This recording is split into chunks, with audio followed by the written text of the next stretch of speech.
मुंबई की एक चाल में सारा सामान बिखरा हुआ था, जैसे अभी अभी वहां भयंकर तूफान हो गुजरा हो। एक कोने में सुनीता अपने दुधमुहे गुड्डे को सीने से चिपकाए सिसकियां भर रही है। उसका पति मदन नशे में धुत जमीन पर ही पड़ा बड़बड़ा रहा है। अपने आप को पता नहीं क्या समझती है, देर से आऊंगा तो खाना भी नहीं देगी। अभी 1 हफ्ते भी नहीं हुए बच्चे को पैदा हुए, थोड़ा तो संभल जाने देते। तूने फिर मुंह से जहर उगला तो। उसको पीटने के लिए उठा पर एक और को लुढ़क गया। चल गुड्डू, बहुत हो गया, अब हम यहाँ नहीं रहेंगे। सुनीता गुड्डू को गोद में उठाए कुछ सामान रखती है और गठरी सिर पर रख के गुड्डू को सीने से चिपकाए घर से निकल जाती है। सुनीता, ओ सुनीता, कहाँ मर गई? कुछ खाने को दे दे, जो है वही दे दे। पूरे घर में घूमता है पर सुनीता को ना पाकर कहाँ चली गई? कहीं नाराज होकर घर तो नहीं छोड़ गई? मैं भी तो नशे में पागल हो गया था, क्या जरूरत थी उस दुखिया पर हाथ उठाने की।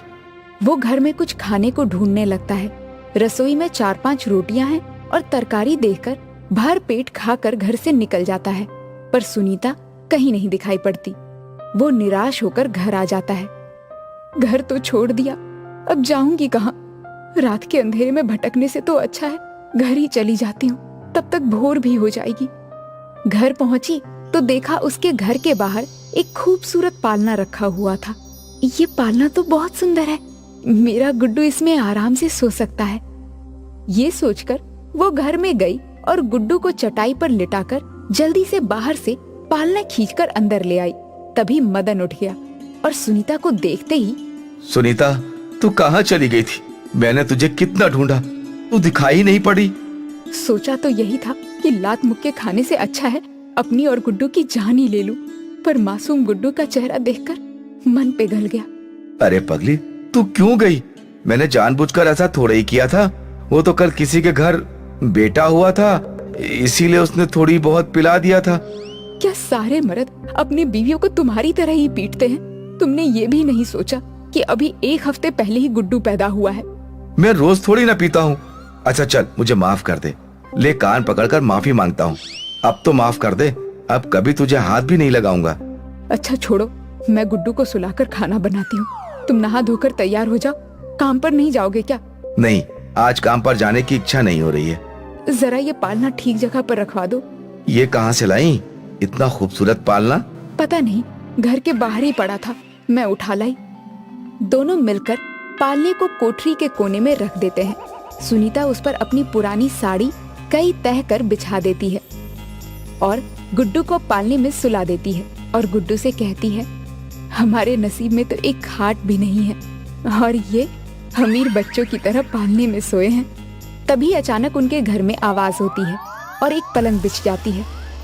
अरे ये कहाँ से आ गया? इस पर तो कितना आरामदेह गद्दा और तकिया भी है। बैठ के देख कितना नरम है। इतने छोटे से घर में पलंग के बाद तो कोई जगह ही नहीं बची। बड़ा सा घर होता तो कितना अच्छा होता। 2 सेकंड के लिए ऐसा लगा कि भूकंप आ गया हो और तीव्र रोशनी हुई। उनका घर एक बड़े से घर में बदल गया। सुन, तू रात भर कोई जादू वादू सीख रही थी क्या? अरे मैं तो सारी रात भटक रही थी। मुझे लग रहा है कहीं ये पालना कोई जादू तो नहीं कर रहा है। हाँ, मुझे भी यही लग रहा है। अगर पालना जादुई है तब तो हमारे पास भी बहुत सारा धन और दौलत हो जाना चाहिए। अरे अरे, ये क्या, इतने रुपए कहाँ से आ गए? ये देख, गुड्डू के पाले में तो नोटों की गड्डियां ही गड्डियां बिखरी हैं। नोट देखकर सुनीता कहती है, अरे बाप रे, हम तो अमीर हो गए। अब तो मुझे कोई मजदूरी करने की जरूरत ही नहीं है। इन पैसों से अपनी एक सीमेंट और ईंटों की दुकान खोल लेंगे। दुकान खूब चल निकली। सुनीता के मुंह से कुछ निकलते ही पालना उसकी इच्छा पूरी कर देता। एक दिन मदन घर से सारी रात गायब रहता है। दूसरे दिन सुबह दरवाजे पर दस्तक होती है। देख सुनीता, कुछ कहना मत, मैं पहले ही बहुत शर्मिंदा हूँ। आज पुराने दोस्त मिल गए थे, उन्होंने जबरदस्ती मुझे बैठा लिया था। मेरे मना करने पर भी वो लोग कह रहे थे कि अब तो मदन बड़ा आदमी बन गया, हमारे पास क्यों बैठेगा?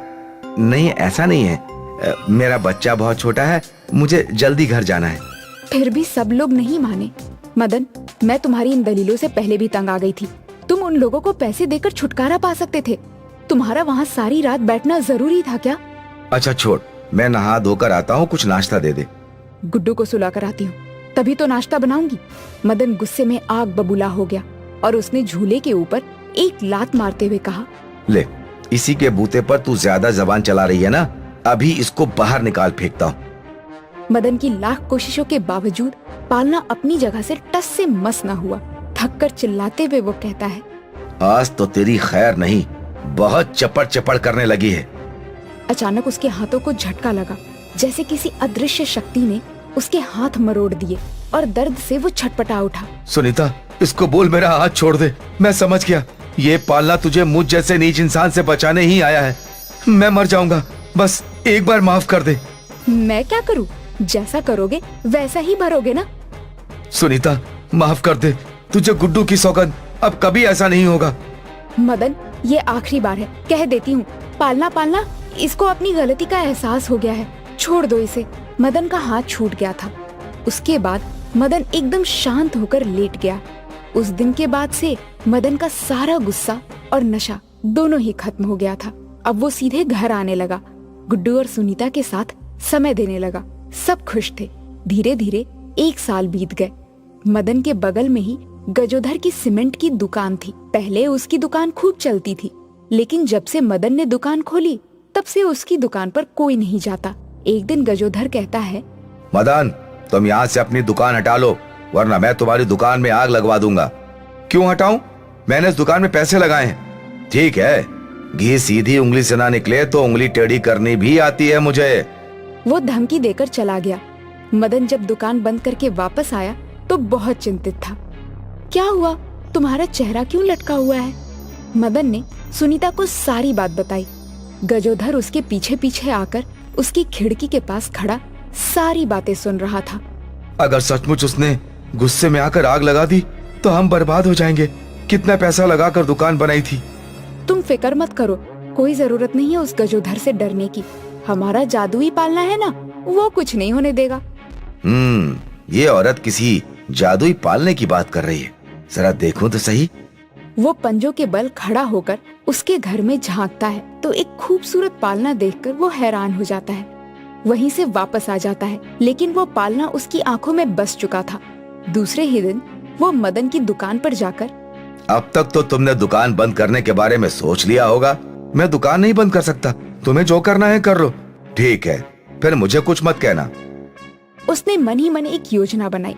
फटाफट उसके घर किसी व्यक्ति को भेज दिया। उस व्यक्ति ने सुनीता का दरवाजा खटखटाया। आपकी दुकान में आग लग गई है, जल्दी चलो। अब आएगा मजा, चलो जल्दी से इसके घर से वो पालना निकाल लो।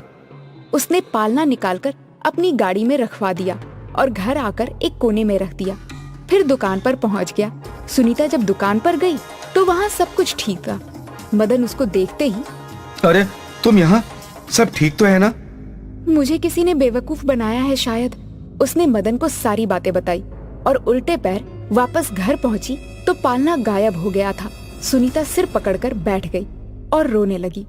गजोधर जब दुकान बंद करके घर पहुंचा तो पालने से, ए जादुई पालने, दिखा अपना जादू, मुझे बहुत सारे पैसे दे दे।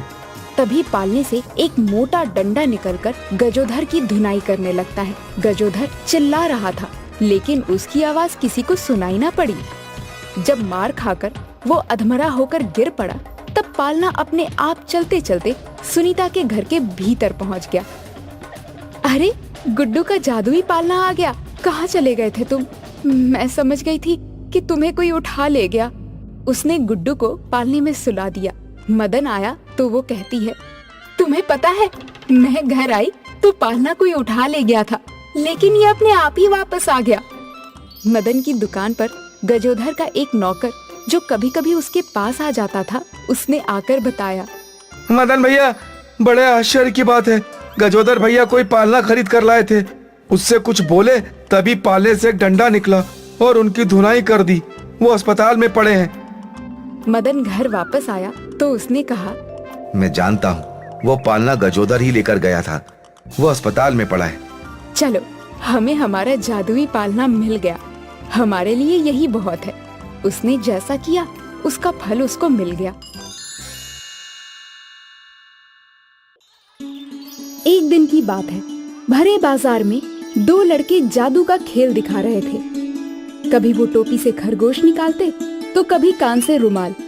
उनका ये जादू देखने के लिए काफी लोगों की भीड़ इकट्ठी हो चुकी थी। देखो देखो देखो, कैसे ये तोता रंग बदलता है। लोग अपनी नजरें तोते पे टिकाए हुए थे और वहाँ दूसरे लड़के ने अपने हाथ की सफाई से एक औरत की चेन मार ली। जैसे ही तोते ने रंग बदला, सभी दर्शक खुशी से तालियां बजाने लगे। देखो देखो देखो, ये ताश की गड्डी है। मैं चाहे इन्हें जैसे भी पलटूं, पर इसमें से सिर्फ इक्के ही बाहर निकलेंगे। तभी भीड़ को देखकर मालती और मेघा भी वहां पहुंच गई। मालती और मेघा दोनों खुद जादूगरनियां थी।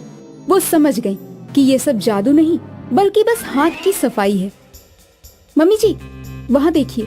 मालती और मेघा ने देखा कि एक लड़का लोगों को अपनी बातों में उलझाता है और दूसरा उनकी जेब काटता है। तो ये चक्कर है, चल इन्हें सबक सिखाते हैं। तभी मालती और मेघा आ गए। अब तक आपने बस छोटा मोटा जादू देखा, अब देखिए असली जादू। मैडम, आपके गले की चेन इस लड़के की जेब में होगी। लोगों से डरकर जब उस लड़के ने जेब में हाथ डाला तो वो चेन उसी के जेब में थी। उसे वो चेन लौटानी पड़ी। और सर, आपका वॉलेट इसकी जेब में है। ऐसे कर करके उन दोनों लड़कों को सारी चीजें दर्शकों को लौटानी पड़ी। और फिर जब भीड़ चली गई, देख लूंगा तुम दोनों को। हाँ हाँ, देख लेना। और ऐसे छिछोरे काम करके जादूगरों का नाम मत खराब कर, समझा? वरना अगली बार सीधा जेल में होगा। वो दोनों लड़के वहाँ से चले गए और फिर मालती और मेघा भी अपने घर चली गई। वो दोनों लुटेरे जादूगर लड़कों को मालती और मेघा से बदला लेना था। मैं सोच रहा हूँ हमें उन दोनों औरतों के ही जेवर लूट लेने चाहिए। उससे भी अच्छा उसके सारे घर का सामान लूटते हैं। हाँ हाँ, हमारा बदला भी पूरा हो जाएगा। लुटेरे लड़कों ने ये ठान लिया था कि वो सास बहू से बदला जरूर लेंगे, पर उन्हें कहाँ पता था कि वो किससे पंगा ले रहे हैं। अगले दिन से दोनों लड़कों ने मालती और मेघा पर नजर रखना शुरू किया। 2-3 दिनों तक नजर रखने के बाद उन्होंने अपना प्लान बनाया। ये दोनों औरतें रोज शाम को 4 बजे बाजार जाती हैं और 6 बजे लौटती हैं। 2 घंटे काफी हैं इनका घर खाली करने के लिए। तो इन दोनों औरतों को कल ही सबक सिखाएंगे। अगले दिन जैसे ही मालती और मेघा बाजार के लिए निकले तो दोनों लुटेरे घर के अंदर घुस गए। बाहर से तो ये घर बहुत छोटा दिख रहा था, तो ये अंदर से इतना बड़ा कैसे? छोड़, हमें क्या करना है? चुपचाप सामान उठा और निकल यहाँ से। उनमें से एक का ध्यान एलईडी टीवी पर गया। क्या टीवी है? उसने टीवी की वायर बोर्ड से निकाल दी और टीवी उठाने लगा, पर फिर अचानक टीवी ऑन हो गया। ये कैसे हो सकता है? इस टीवी में बैटरी है क्या? पता नहीं। दूसरे लुटेरे का ध्यान अलमारी पर गया। जरूर इसके अंदर सोना होगा, पैसा होगा। चल इसे तोड़ते हैं। तोड़ने की जरूरत नहीं है, ये खुला है। क्या बात है? दोनों ने जब वो अलमारी खोली तो अंदर सोने के जेवर और पैसों की गड्डियां रखी थी। वाह वाह वाह, इतना सारा सोना मैंने जिंदगी में कभी नहीं देखा। एक लुटेरे ने वहाँ रखी एक चेन अपने गले में डाल ली। देख कैसा लग रहा हूँ मैं। और तुरंत वो चेन सांप में बदल गई। सांप सांप, बचाओ बचाओ बचाओ मुझे। सांप को देखकर दोनों यहाँ वहाँ कूदने लगे। सांप से डरकर वो दोनों एक दरवाजे के अंदर चले गए तो अंदर अंधेरा ही अंधेरा था। एक लुटेरा किसी चीज से टकराया। जब दोनों ने देखा तो वो एक विशाल पेड़ था। वो दोनों एक जंगल में पहुंच चुके थे और इससे पहले कि वो कुछ समझ पाते, उन्हें शेर की दहाड़ सुनाई देने लगी। अब ये शेर कहां से आ गया? इसे बोलते हैं आसमान से टपके खजूर में अटके। वो दोनों पीछे घूमे तो पीछे भूखा शेर उनका शिकार करने की फिराक में था। भाग! दोनों शेर से जान बचाने के लिए भागने लगे।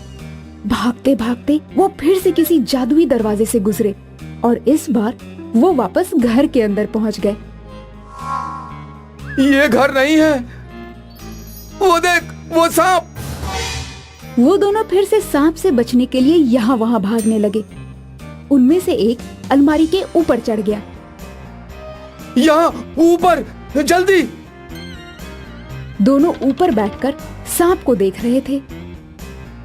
हमें इस घर में आना ही नहीं चाहिए था। तभी मालती और मेघा दोनों जमीन से बाहर आईं और उन्होंने सांप को गायब कर दिया। अपनी जादुई छड़ी से दोनों लुटेरों को जमीन पर पटक दिया। क्यों बच्चू? ये है असली जादू। अरे मेरी माँ, मुझे माफ कर दो। हमसे गलती हो गई जो हमने सोचा कि हम तुम दोनों से बदला लेंगे। माफ कर दो प्लीज। चल ठीक है, अब तुम दोनों निकलो यहाँ से। शुक्रिया, बहुत बहुत शुक्रिया। जैसे ही दोनों लुटेरों ने दरवाजा खोला तो बाहर पुलिस खड़ी थी। You are under arrest. लुटेरों ने पीछे मुड़कर मालती और मेघा को देखा। मेरी माँ, इस बार मिले हो, जिंदगी में कभी और मत मिलना। मैं रिक्वेस्ट करता हूँ, ऐसी सास बहू से तो दूर रहना ही सही है।